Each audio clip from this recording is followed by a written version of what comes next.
জাতীয় প্রেস ক্লাবে আপনারা যে সংবাদ সম্মেলন এবং আলোচনা সভা করছেন, এখানে আমরা দেখতে পাচ্ছি অগণিত সাংবাদিকরা এখানে এসেছেন, আপনাদের প্রচারটা করছেন। আর মূলত আপনারা রাষ্ট্রের কাছে কি দাবি জানাচ্ছেন, কি আপনাদের মূল কথাগুলো, আপনার নাম পরিচয় দিয়ে বলুন এবং সংগঠনের আপনি কে?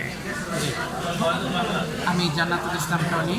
আমি 2025 সালের চূড়ান্ত প্রাথমিক শিক্ষক নিয়োগের একজন সুপারিশপ্রাপ্ত শিক্ষক। আমাদের আজকে প্রথমত এখানে থাকার কোনো কথা ছিল না, আমরা বাধ্য হয়েছি এখানে আসতে।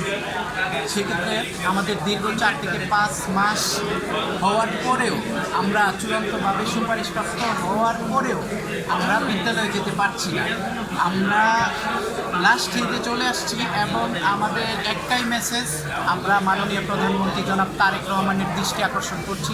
আমাদের দৃঢ় বিশ্বাস অনতিবিলম্বে তিনি আমাদের এই নিয়োগ কার্যক্রমে হস্তক্ষেপ করবেন এবং দ্রুত বিদ্যালয়ে পদায়ন করবেন। কতজন আপনারা? আমরা 14,384 জন সারা বাংলাদেশে। জি।